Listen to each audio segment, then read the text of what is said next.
So I've got the best job in the world today. I get to catch up with my good friend Haz. Say hi, Haz. Hi. And Haz and I are going to be chatting about some of the stuff we love so much. Creating movies, games, telling stories, working in virtual production, might even cross over into a little Gen AI talk. I think it's just a fun chat about all the stuff we like doing. Pretty much covered it, man. Yeah. Tell us about what you do. So I run a production company called HaZimation, and essentially we make feature films, TV series, episodic, video games, and anything that involves storytelling. And we predominantly use real-time technology, specifically Unreal Engine, to do pretty much 99.1% of our work. Yeah, I mean, this is going to be such a fun conversation because it's kind of the stuff that I love doing too. And there's a lot of crossover between what you do and I do. Yeah. My focus tends to be more on the story development side of things, originating and developing IP, as the industry would call it, intellectual property. I tend to work with tech companies and bring meaning to their amazing tech through character-driven storytelling. And sometimes I work with established entertainment companies to make smarter choices in tech to advance their storytelling capabilities. And it's so great to be able to sit down with you and talk about this stuff. And Scan have sort of brought us together because they cross over into this space quite a bit with the tech software and hardware that they curate for creators like you and me. So it would be great to talk about workflows and how you approach some of your storytelling. Sure. But because there are so many different mediums that you work in, it's hard to know where to begin because your workflow tends to be quite transmedia. 100%. Yeah. I mean, I originally started in live action, right? You know, the whole idea of me becoming a filmmaker was to be on set and to work with actors and to be behind the camera and the movie magic, right? But like when the pandemic hit, you know, all that got put on pause. As we all know, it was a terrible time and production was put on hold, projects were put on hold. Hollywood in general didn't know what was happening, but everyone wanted to work, right? Actors wanted to work, so they were willing to work remotely and do recordings via Zoom or something, right? And in my case, I had a bunch of live action projects where I'm like, oh, I don't know how long this is gonna last for, but I'm just itching to make stuff, to make content. And we were already using Unreal Engine to do pre-visualization. So, you know, for those that don't know previs is basically a moving storyboard in animated form of what the movie could look like or feel like tonally. So we're using Unreal for that. And I guess I was having way too much fun using Unreal to make these sequences that I just one day spoke to my producing partner, Paula Crickard. I'm like, you know, I don't know when this pandemic's gonna be over, but we're like, what if we made an animated feature film entirely in Unreal Engine? Now, of course, I remember going to meetings in LA, and the minute you say, and I'm sure you're familiar with this as well, the minute you say animation, it's usually the expensive medium in filmmaking, right? It is like, if you've got a ton of money, then make animated films. Otherwise, no, don't do it. Mm-hmm. And we decided, let's try a 10-minute test sequence. We did a 10-minute test sequence. We did it pretty fast. And we realized, oh my God, we have a movie. And then it just snowballed from there. And we realized there's just, and I guess it's empowerment, right? As a filmmaker, I get to not be kind of like stuck down to pipelines as much and just focus on good storytelling. I think tools like Unreal Engine and Omniverse and all these other tools out there enables filmmakers like you and me to tell stories. Yeah, absolutely. Going back to your point about the perception, when you mention animation, I've noticed two things that happen.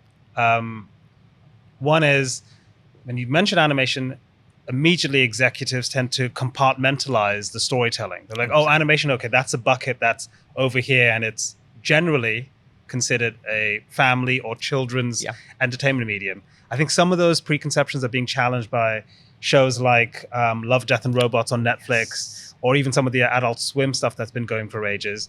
And even Guillermo del Toro's Pinocchio, where yes, it's a family-friendly movie, but it isn't the cookie-cutter stuff that Hollywood would often put animation in. So that tends to happen when I mention animation, because I love working in animation. I work in live action as well, a series production.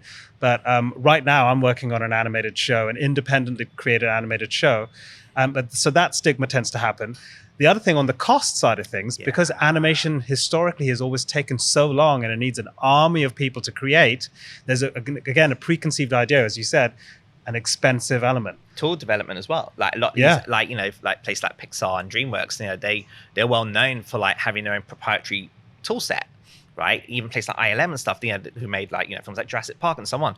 They will be sought after by Hollywood executives because they had the only way to make those films, right? They built tools, and each animated show that has a new look, even the Spider-Verse film that just recently came out, you know, they build a specific tool set. And that's usually a big, like, the entry to barrier is so high for filmmakers like us. We're like, oh, maybe once we made our blockbuster, we could dabble in animation. Whereas now you can dabble in animation with things like Unreal Engine. You could, you know, at least explore it. And if you want to take it further, like we are doing, you know, we can move into a commercial realm where we actually are making a 93-minute movie. But like, it's really about that barrier to entry that has just literally just been lowered massively. Yeah, and it's a wonderful time to be a creator. Yeah. If I think of, you mentioned the pandemic, like 2020 to now 2023, just in the past 3 years, what have you seen happening in this space, in the real-time space, that is making it even more real for you as a, you know, I think there's a combination of, you have the software, but if you don't have the right hardware to support that, then you are going to be, you know, like, stuck, right? So I think the big thing that we've noticed during the pandemic, how accessible hardware has become, price point as well, because everyone's working from home. So like, you know, hardware manufacturers are like tripling their manufacturing costs to get hardware out. When the more there is, the more affordable it becomes. The other thing with real time is just things like animation tools, motion capture. Like, I was directing motion capture via Zoom. So we had this wonderful mocap artist called Gabriella, and she was based in Florida. And I would do my shot list. I'll do my blocking in Unreal, send it to her. We'll screen share. So on one side of my window, I'll have the script, I'll have the blocking plan, have the Unreal Engine window, and she'll have her Unreal Engine window live linked into her XNC. And I'm able to direct it, and she'll able to look at it and show me the result in real time. Yeah. Now that's a massive advancement, and that advancement only came because of necessity to make stuff. You know, like, naturally, if there was no pandemic, I'd be like, no, let's go to a mocap stage. This doesn't feel right. Whereas I had no choice but to make it work. And because when you have no choice but to make it work, advancement in technology happens. Yeah. New processes happen, pipeline happen, and new workflows, and the way you work as a filmmaker changes massively. Yeah, unfortunately, technology in real time, particularly with Unreal Engine, had got to that point where it was poised and ready to facilitate that. I'm finding a similar sort of creative freedom and opportunity to work in real time in ways that I've never been able to before, with USD and Omniverse being part of my pipeline.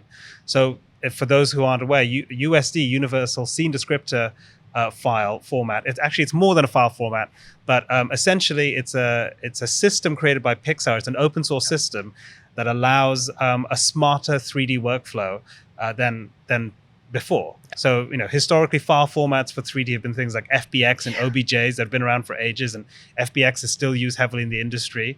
The problem with files like FBX is they're quite self-contained, and if you wanted to update an FBX file, you have to open up the app that you created it in, make your changes, save it as an FBX file, and then get the Unreal Engine to pick it up again, refresh the link.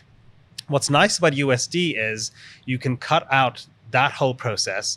If all your applications are referencing the same USD file, you can update the texture, say, in Substance Painter, and without you having to do a file export and save and all that sort of stuff, it updates in your scene. So that, speaking of making things easier and freeing up friction, easing friction, right there is a big advancement. So for me, when I'm working in Unreal, I prefer to have my files in a USD format, because it means that I can check it out in Omniverse, check it out in Substance Painter, or even Maya, and get everything working at the same time, and just keep moving. You know, and for me, I'm not a TD, right? I don't come from a technical background. My background is story and art, and I love to draw. That was kind of my entry point into the CG workflow. So anything you can put in to grease the wheels of production is super helpful. So that's a really exciting part of where real time is headed now. Collaboration, though, like, you know, you talk about USD and how, having a standard where you could, interoperability between various software tools, right? And when you're collaborating with small teams to big teams, you don't really want someone to send in an FBX and someone send in a Lembic, and then you bring it into Unreal. You're like, oh, we need to make a change. You have to go back to that artist. You kind of want one standard, right? And I think standardization is very important. And I think that's become quite apparent, especially when people are now working all over the world on one project. No longer are we in the same building and sharing the same pipeline and going downstairs to the IT guys and, hey, my thing's busted. Everyone's working everywhere. And it's great because, like, even for me, like, wearing my producer's hat on, I'm not hiring people to work on my shows based on their location anymore now. It's like, I love your character work. Yes, it's done in Blender. We don't use Blender, but as long as you output as USD or Lembic or whatever format works in our pipeline, you're hired. And it's so nice to hire based on talent as opposed to like location based. So how do you approach, that's a really good point. How do you approach your team structure now for consistency, right? So there's the software side of things, Sure. But what's the production environment like? Does everyone have the same hardware requirements? 100%. Like, one of the things, we have a very generalist approach in our studio. We very rarely hire specialists unless you're like a motion capture performer or you specialize in hair and groom, but even that's becoming more generalist. And the reason we have a generalist approach is because we want to retain our team. The whole idea is when you build a studio, you kind of are building a family of creative. You're building a tribe, right? And you don't want that person to like build all this really cool workflow with you and then go. So staff retention or team retention is a big thing. So for me, like, kitting out my team with good hardware is a plus. I don't want any members of my team go, oh, I can't compile this latest build of the game because I don't have enough memory or I don't have a Threadripper. But you guys in London have a Threadripper. Can you compile it? So it'll be uneven, right? It'll be uneven. So for us, we have a rule that we all use the same hardware.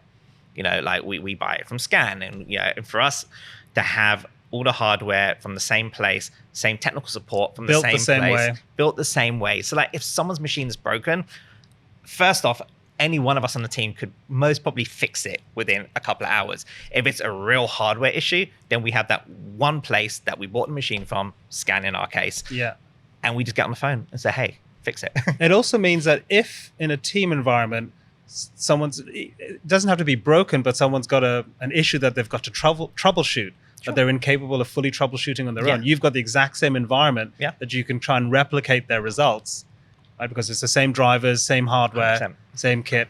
And what kind of system are you running your stuff on? Is it an AMD system or?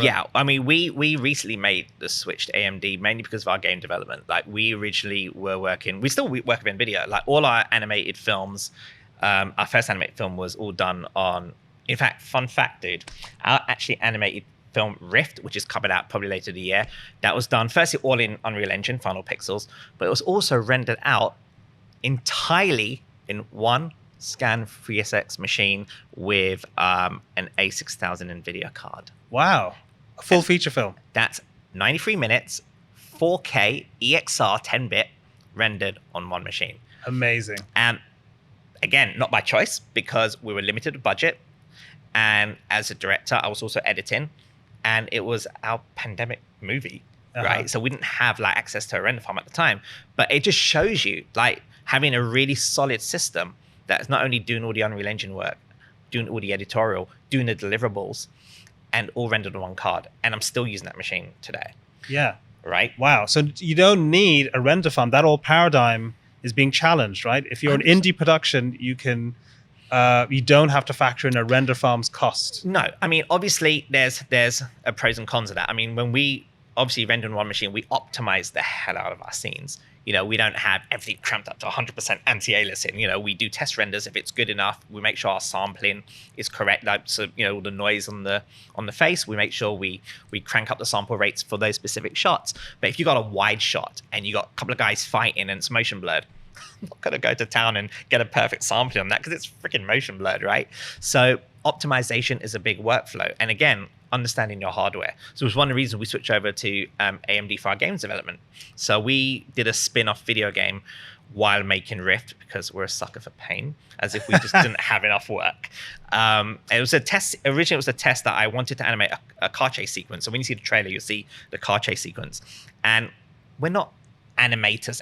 Like we can animate, but we're not like you're an animator. Like you've crafted that. You know that's you understand weight and I don't animate to that level. But I still need to animate this freaking car. And it needs to look good. So what do? So we plugged in an Xbox controller and we set it in game mode and we started driving the car around and you get all this free stuff in all real the time. physics and stuff. Right, all the suspension, all the skids. Like imagine animating that. Would have been a nightmare to get it to look right. So we were able to do that and then we kind of recorded the moves into sequencer as a bunch of frames, baked it and voila. But while we were doing that process, we're like, this was so much fun. Wouldn't it be cool if we made a game? So we did a 10-minute, we did like a 10-minute gameplay version, like game time of a demo, released it on Steam. Wasn't very good, I have to say, but it was enough for us to test the market if people wanted the game. And test your pipeline. This theory of like, if I'm in a game engine and I'm using it to control a car with cinematic results, you're kind of halfway there to making a game anyway. 100%. I mean, as you know, like making a game is all about game design, right? And that's the cool thing. When we realized when we were doing this demo that we weren't thinking about, we have to build specific engine features. Actually, because I started my career back in 98, 99. It kind of shows my age here, dude. But like, I was working on like PlayStation 1, PlayStation 2 game titles. And we didn't have this luxury like we have today. Our textures are like this tiny, sort of like 64 by 64 tiled, one texture map, UV'd, to wrap around a bike and it had to look good. Kids today, I know they got no idea how good they've got it. Yeah, no idea. Like they complain when it's like, I don't have 4K texture. I try 64 by 64 tiled. But I guess that's where my whole independent filmmaking ethos came in. When you are given nothing to work with, but you're still going to make it feel big, right? Whereas today you have amazing hardware, amazing software and technology, but you still need to optimize, right? I mean, no one's going to download a 100 gig game because it looks amazing. You still have to optimize. So one of the reasons we went to AMD is because when we released the demo on Steam, Microsoft reached out to us and said, hey, you should apply for the Idea Xbox program. You're talking about the 10-minute driving playable demo? Well, yeah, it was driving and shooting. Driving and shooting, okay. Yeah. In fact, we removed the driving because it ended up being in the movie when we just made it a shoot 'em up. And we had a lot of feedback on Steam. And that's the other thing also, dude, like, you know this, but when you make a movie, you can't do an early access of your movie, right? Because you can't release it in public. Hey, what do you think? It's ruined. Whereas in the video game world, you can. You can. You haven't, and like the audience in game. I mean, they're brutal. Oh my god! You should see some of the Steam comments. They're brutal, but we've got QA, quality assurance testing. We've got market testing, and the ones that love your game and they know it's rough, they're like, we'll support it. Come back in like a year's time when it's fixed. Well, audience testing happens in movies, but that's usually when you've already wrapped 100%. And you've got a cut. 100%. And sometimes, depending on the audience reaction, you'll go back in for reshoots, and that's often a bad sign. Not always, but often a worrying sign. Yeah. Because it's such a linear and author-driven or director-driven. Sure. Like there's a vision that they're trying to get across. That doesn't mean a game doesn't have that, but as a medium, people are much more accepting of the iterations that come 100%, afterwards. 100%. Now more than ever, like games as a service, people realize, the launch version of the game will probably be patched day one, and this game will probably get better and have more features. And quite often, sequels to games are better, right? Yeah. The GTA 5 is way better than GTA 3, for example. For sure. Sure. Whereas movies, it's not often, that's very rarely the case. But you've kind of hit the nail there, Rafi. Like, movies is a very linear format. You as a filmmaker, you are forcing the audience to watch that frame. You point a camera there, you like that scene. You're forcing the audience to watch that, and you're taking them on a roller coaster ride. Because like a roller coaster, you don't have control of that roller coaster, right? It's pre-scripted for you, and you just enjoy the ride, which is why a great movie feels like a roller coaster ride. Really fun ones.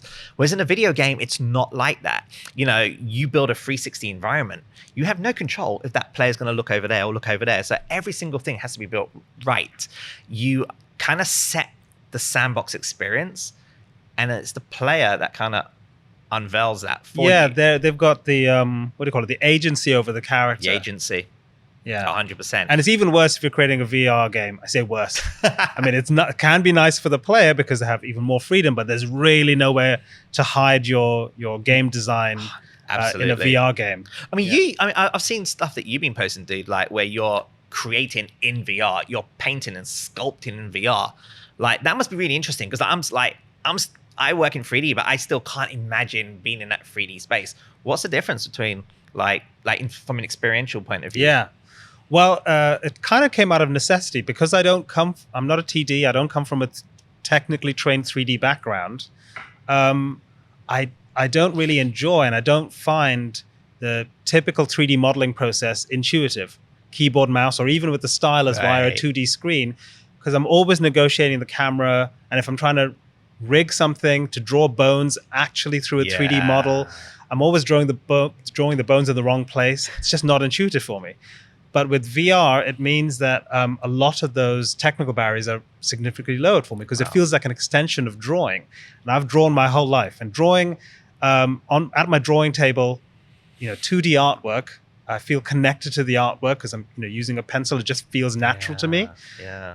So in 3D, for me to create a three-dimensional surface, it just makes more sense for me to do it spatially in a way that's native to the output format, 3D. So putting on the VR headset means that I can sculpt and paint much more intuitively than I can on a 3D model than I could traditionally. And it means that with the virtual production workflow, if I'm dressing a set, once I've created my objects, putting on my headset, I can walk around my virtual set and put objects where I would as if I was working on a real set. So it taps into my live action director's workflow as well. So when I worked on TV shows like Haven and Law and Order SVU and shows like that, or Bates Motel, the being on set with something that's been designed to look like that world gives you ideas of story and the way you want to shoot stuff and the way you want to collaborate with actors. Yeah. It comes from the space that you inhabit. As an animator, it takes forever to get to that stage of production, and even then, you've still got this, the 2D screen. But if you put on the VR headset, you enter the animated world. You feel like you're a member of, the cast and crew that are in your show. So that's why I like it as part of my creative process. It's familiar, isn't it? Like I feel you about the whole idea of being familiar, like with what you're so attuned to doing, which in your case, drawing on paper, on canvases. Like for me, I can't draw as good as you. Like I do matchstick men. Like you should see my storyboard shot list. They're matchstick men. I mean, they get the point across. But then that's okay. Then it's communication, right? But for me, during the pandemic, I was really getting FOMO. Feeling of missing out, being on set, and specifically, blocking your shots out. So I remember spending $40 on Amazon on this shoulder rig. I had my iPad attached to it, and I was holding it. Yeah. And I was just in the room, and I was changing focus, and it felt like I was back on set making a movie. So I think, that idea of familiarizing yourself and the idea of this feels like being on set. And that's the point, right? Of whether it's hardware, software, workflow, you kind of have to make it work for you. You shouldn't have to conform or change the way you work because a software or pipeline designed that way, or you're stuck with specific hardware. You should make it work the other way around. And I found, accepting that, saying, I'm gonna build a system that works for me. So I want to get into the virtual production side of things because we're veering into that. But before we do, I'd love to understand why AMD hardware makes a difference for the game development environment. Yeah. I'm not there yet with my show, but the fact that I make my show with real-time tech, in the back of my mind, because it's a kids show, I want to be in a situation as an indie creator that when I have the bandwidth to explore an interactive format for children using my characters, I want to be able to not so much pivot, but be able to open up that avenue relatively quickly. So I'm really interested in why the AMD hardware makes a difference for your game development environment. For sure. I mean, the idea to move to AMD was both technically and strategic, obviously. So it all started off with Microsoft signing us on this wonderful program called Idea Xbox, which is independent developers.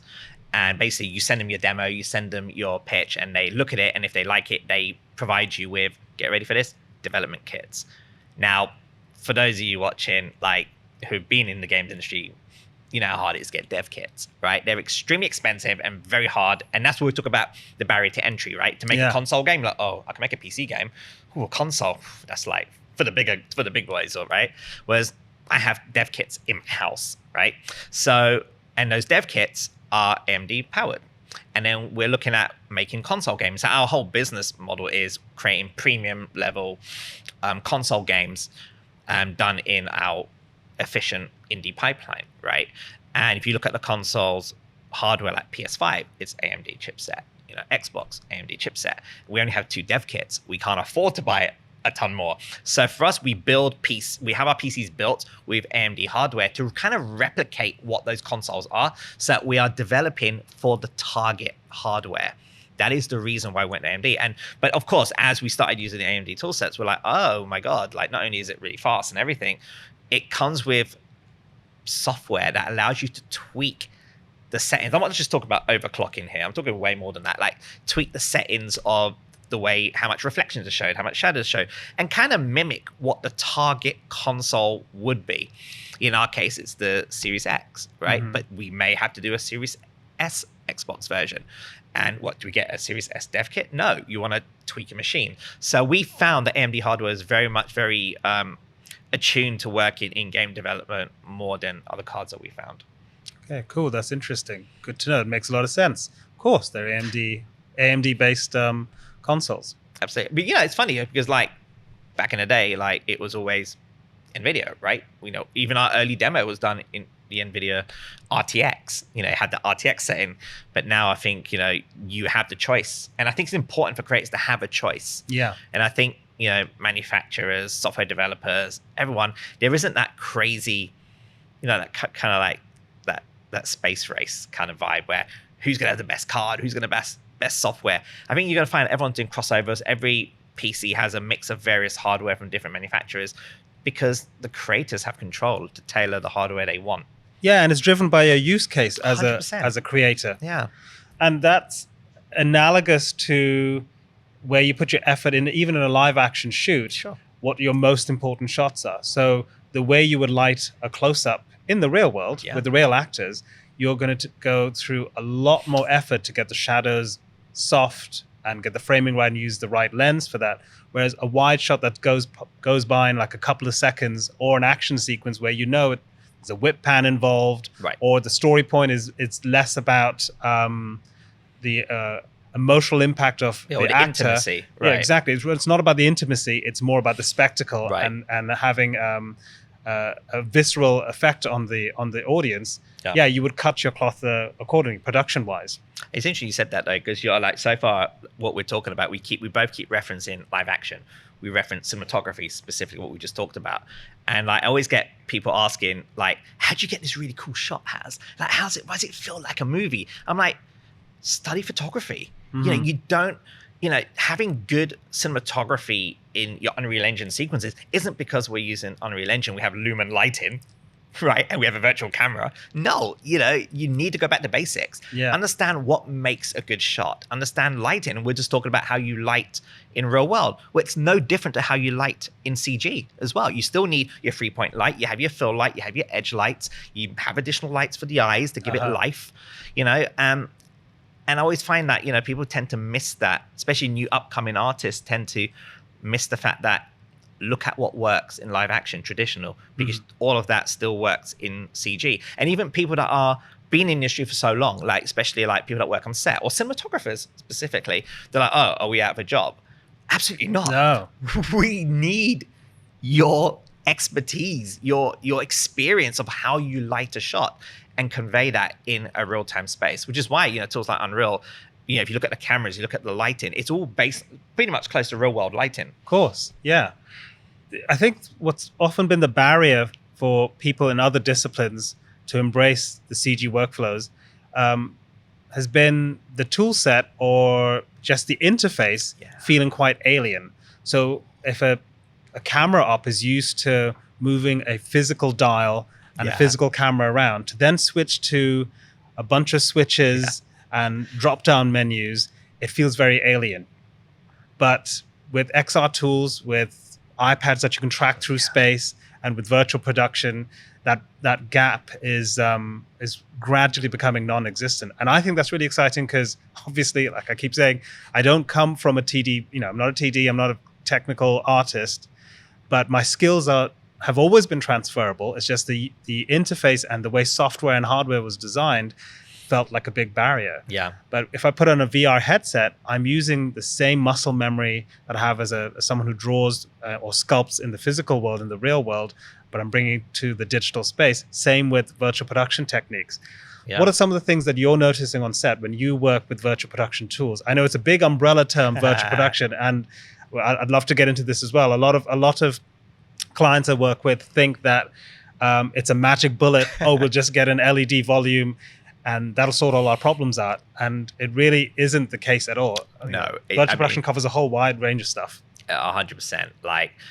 Virtual production, if someone asks what is virtual production, it is an umbrella term. For me, it's any content created using any elements or all real time. Mm-hmm. So that could be an LED wall shoot. That could be an animated feature film like we did entirely in a real-time engine. That could be a hybrid of XR and AR experiences. That's essentially virtual production. But if we're specifically focused on, say, filmmaking with virtual production, yes, the LED volume stages have become more popular, but there are other ways of getting sort of like lo-fi versions of virtual production. You can just get an amazing, screen, sort of like this size and shoot a close-up, right? But you still need content to put behind on that screen, and I think that's the misconception that people go to. There's no post. Well, hey, we saved tons of money. Well, not exactly, because the content that's been generated on the screen is visual effects or CG content, which is traditionally budgeted for video effects and budget line item, right? So we're going to all produce you now, right? But usually you raise finance for your shoot based on your cost, and then for the post and VFX, you do it in different countries based on tax incentives, and you budget separately, you cash flow separately. But now you're doing a virtual production shoot, and the financier looks at the line item, goes, why are we spending a ton of money on visual effects at this early stage? You have to bring it up front. Yeah. And they've got to be quite close to final, if not absolute final, because you're getting it in camera. Unless you want to green screen it out afterwards, but then it's kind of like or you roto it. And a lot of shows you end up doing that. And a lot of the bigger shows will just say, well, it got us there, like 60% there, which is fine for the big shows. But if you're like an independent filmmaker and you're trying to be efficient. But if you're going to roto it out anyway, what's the point of putting it in camera? Exactly. And if you're, I guess, unless it's really out of focus and it's more about the colors and light. I think so. I've seen cases where you do roto just to put stuff behind, but you still need the lighting from the back end. That works. But if you're replacing the entire background, which I've seen some shows do, why? Right. Yeah. So then that's the thing that we've been saying from the start, dude, is the fact that the decision for workflow, decisions for hardware and technology has to be thought of from day one. It can't be, we'll figure it out as we go along.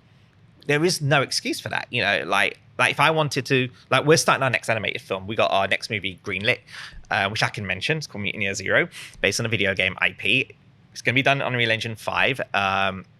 Amazing, fun, common Tencent of financiers, and we're already speaking to Scan and what hardware do we need to start getting this out? We haven't cast yet, but we're fully financed, and we need to start thinking about technology now because that has an impact. It's a 2-year, 18 months production. You can't think of that halfway. You got to set your pipeline now. You got to start cash flowing. How much are we going to spend on hardware? What type of people are we going to bring in? What hardware do they need? We're going to need X amount of Wacom tablets because we're going to have a lot of 2D work and virtual production work.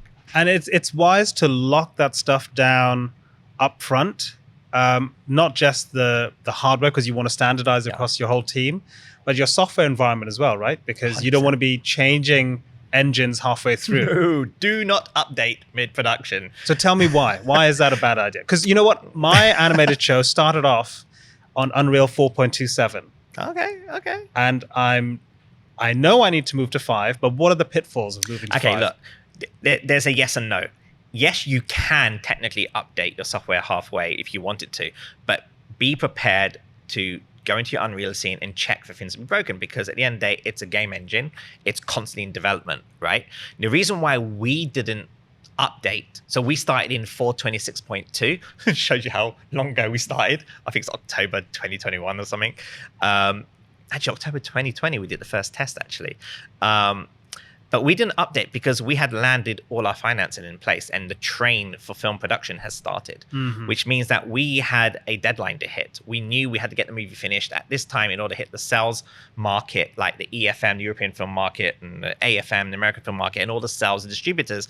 And we knew our budget only took us about this much, right, to get this done. So once that film production train is moving, it's moving. Yeah. So anything that disrupts the process is going to cost you not just money, but time and resources. And that's an essential discipline to be mindful of 100%. Whatever you're embarking on, right? Yeah. Whether you've got a client that's waiting for that film to be delivered to distribute, or whether you're doing something on your own, you've got to give yourself a deadline. Otherwise, you'll just be in this perpetual sort of creation and ideation mode. Got to draw that line. Yeah, you got to put it out there. Otherwise, why are you bothering to create something if you're not going to show someone, entertain someone? It is hard though. I mean, it's hard. Like, we're doing this podcast now, but last night I was actually tweaking a shot before we deliver the final movie, and that's a pro and con. The pro is we can.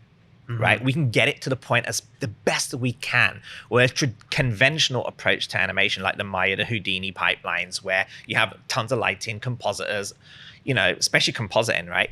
If I wanted to tweak a shot because we got a feedback from one of our distributors going, look, I think we should tweak that shot. That would really help in sales.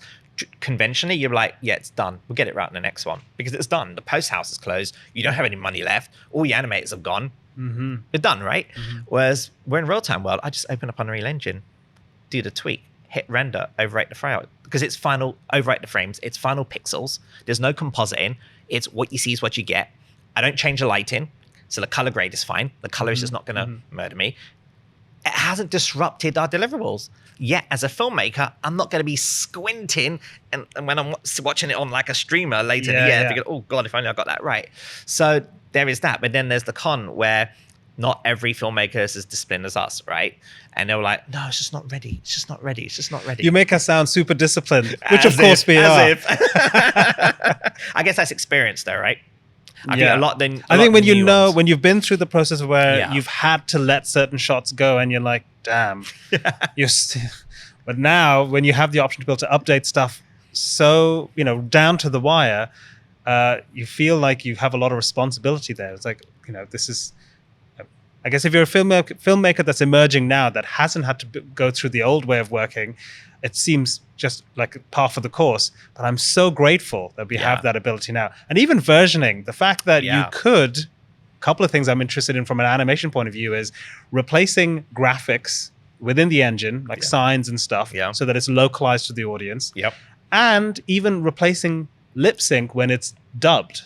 So say you've got an animated scene when the character's doing their thing and my original language, the original performer performed it, the character's an English-speaking character, performed it in English.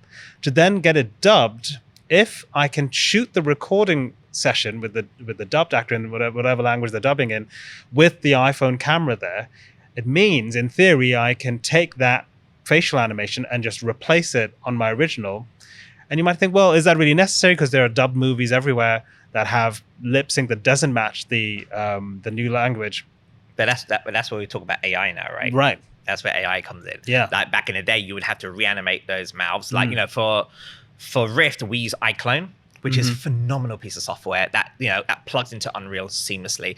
And we have this called AccuLipSync. My biggest gripe, dude, if anything scared me the most getting into animation was lip sync. I'm like, how do I get that perfect? Because bad lip sync is bad lip sync. It just puts you off, right? Yeah. And, with AccuLipSync, I just take the WAV recorded from the voice session, feed it in. It uses some sort of AI tool set, and it generates lip sync. Now, of course, I speak very fast. You speak in a certain tone. Everyone speaks in certain tones. You can go in and tweak that. I'm a director, and I'm tweaking lip sync. And I have to send that back to my animators. So that's where things like AI really helps. But then you take it much further, like stuff like Respeecher, which is an amazing software where I can record my voice. I train the model based on my voice. I read a book for an hour to it, like a Philip K. Dick book or something, right? Do Android's Dream of Electric Sheep. I read that. And it knows my voice. It knows all my intonations, all my quirks. And then I'll say a line, and it'll turn it into a female voice, an older voice. and it's my performance. It's just the voice is changed. That helps massively with dubbing or changing lines or changing characters if you wanted to. Yeah, Omniverse has something called audio to face that does a similar thing as well. Yeah, that animates the lip sync to the audio file. So you said you've been working since 1998, outed yourself as an old timer. I know. I won't mention when I started working, but it's very easy to find out on LinkedIn. Not far off from you. Do you remember what it was like trying to build a PC to help you get your head around this whole 3D thing?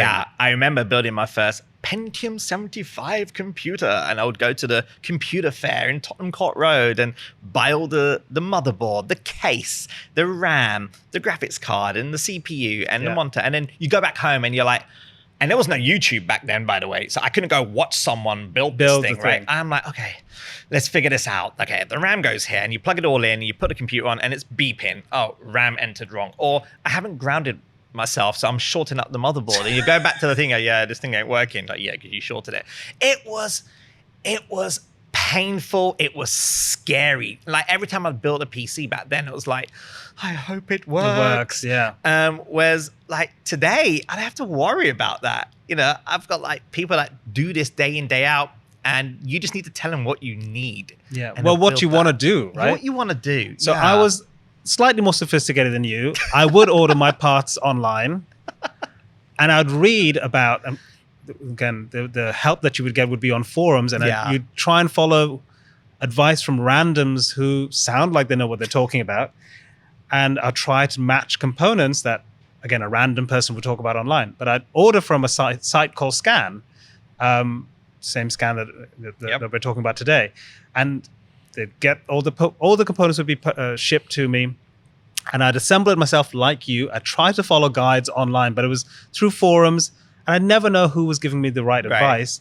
And generally, if I got past the beeping stage where the RAM was in wrong, it would run okay for a bit, and then I'd get these blue screens of death, and maybe that's software driven, but quite often the hardware would be mismatched. So it would run okay for a bit, but what was actually happening was every hardware component was stressing the other hardware component out. So it ran okay for a bit, but eventually something would die. Often the motherboard, sometimes the hard drive would fail because the thing's being mismatched or wired incorrectly.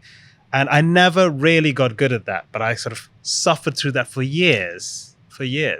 So it's great now where you've got all these specialists out there.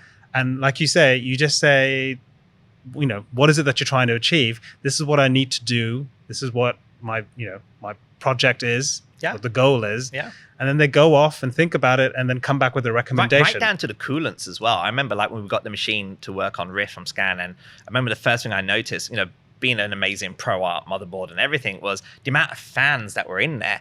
And I'm like, oh my God, that makes so much sense. We're going to be rendering in real time. We're going to be crunching pixels in real time 24/7. Of course we're going to need a fan, which is why my machines never crash, because usually the crash is associated with overheating, right? And a lot of my the work that I'm doing does involve experimental software. So early beta stuff, like early versions of Omniverse or VR tools that are kind of early access on Steam. So particularly with the VR tools, they're made by startups who are just trying to figure out what could be possible here. And all of these tools have high potential of making the whole process more accessible for someone like me.